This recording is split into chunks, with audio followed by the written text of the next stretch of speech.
Hello दोस्तों, स्वागत है आपका एक और न्यू वीडियो में। आज हम कंडीशनल फॉर्मेटिंग का यूज एमएस एक्सेल में कैसे किया जाता है स्टेप बाय स्टेप सीखेंगे, तो बने रहिए अंत तक वीडियो में।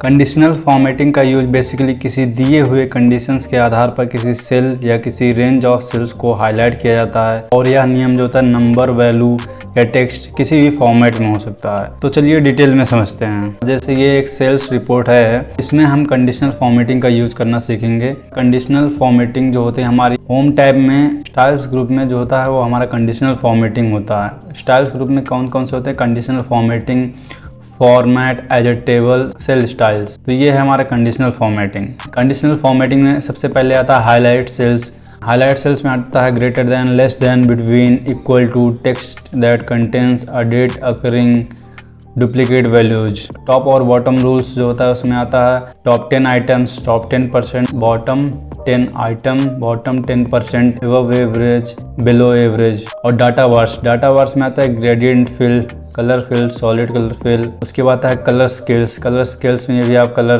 फिल कर सकते हैं किसी भी रेंज ऑफ सेल्स को हाईलाइट करने के लिए। आइकॉन सेट्स में बहुत सारे आइकॉन्स आते हैं, जैसे ये एक डायरेक्शनल हैं, ये शेप्स, इंडिकेटर्स, रेटिंग। अब जैसे मान लीजिए हमें दिसंबर को जो है को हाईलाइट करना है, तो पहले तो हम पूरे डाटा को सिलेक्ट करेंगे। उसके बाद जो है कंडीशनल फॉर्मेटिंग में जाएंगे, highlight cells, text that contains में जाते हैं। अब यहाँ जो है दिसंबर लिखते हैं, जहाँ दिसंबर होगा तो जब वो हाईलाइट हो जाएगा। तो देख सकते हैं आप, दिसंबर हाईलाइट हो गया। तो अब मान लीजिए हमें अगस्त हाईलाइट करना हो, तो हम पूरे डेटा को सिलेक्ट करेंगे और कंडीशनल फॉर्मेटिंग में जाएंगे, हाईलाइट सेल्स में जाएंगे, टेक्स्ट दैट कंटेंट्स। अगस्त को हाईलाइट करना है तो हम अगस्त लिख देंगे।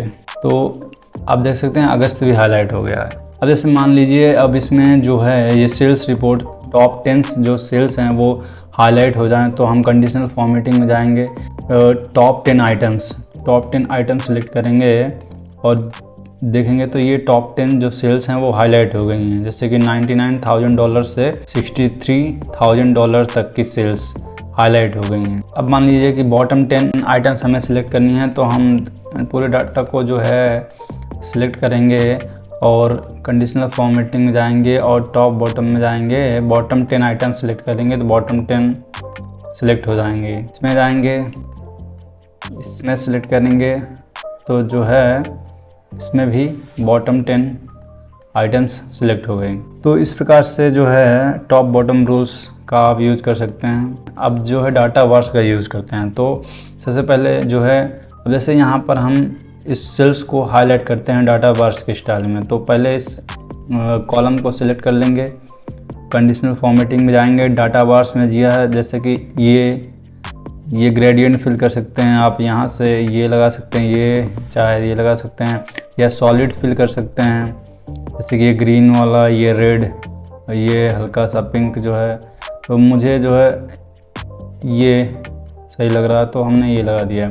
अब हम चाहते हैं कि जैसे इस कॉलम को भी हाईलाइट कर दें, तो इस कॉलम को सिलेक्ट करेंगे, फिर कंडीशनल फॉर्मेटिंग में आएंगे, डाटा बार्स में आएंगे। अब इसको जो है हमने इस तरह हाईलाइट कर दिया। तो इस प्रकार आप जो है डाटा बार्स का यूज़ कर सकते हैं। अब जैसे इस कॉलम में जो है डाटा बार्स अप्लाई किया है और नई कंडीशन अप्लाई करेंगे, तो हम पुरानी कंडीशन जो है ये डाटा बार्स जो लगा है इसको जो है हम हटा देंगे। अगर नहीं हटाते हैं तो जैसे ये सिलेक्ट किया हमने, डाटा बार्स लगा हुआ तो हम कलर स्केल्स पर लगाते हैं, तो ये कलर स्केल लगाते हैं, तो ये देखेंगे आप थोड़ा भद्दा भद्दा सा लग रहा है। इसीलिए जो है पहले वाली कंडीशंस जो लगी होती है उसको हटाना ज़रूरी है, ताकि एकदम आपका डाटा जो है एकदम सही से दिखे, अच्छा सा दिखे। तो चलिए हम इसमें हटा देते हैं। इस कॉलम को सिलेक्ट करेंगे, कंडीशनल फॉर्मेटिंग में जाएंगे, क्लियर रूल्स में जाएंगे, clear rules from selected cells पर क्लिक कर देंगे, तो ये जो है रूल्स हट जाएगी।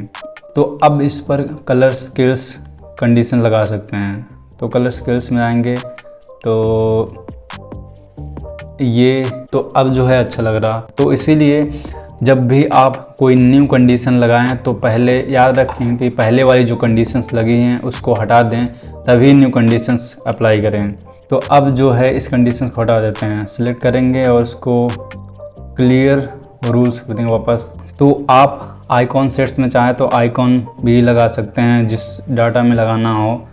तो अब जो है यहाँ जो न्यू रूल्स, आप न्यू रूल्स भी बना सकते हैं। अगर आपको इनमें से कुछ नहीं पसंद आ रहा है तो न्यू रूल भी ऐड कर सकते हैं, वो आप अपनी रिक्वायरमेंट के अकॉर्डिंग आप नया रूल बना सकते हैं। तो अब हम जो है इसको एक फिर से एक डाटा बॉक्स में सेलेक्ट कर देते हैं, हल्का सा हाईलाइट कर देते हैं।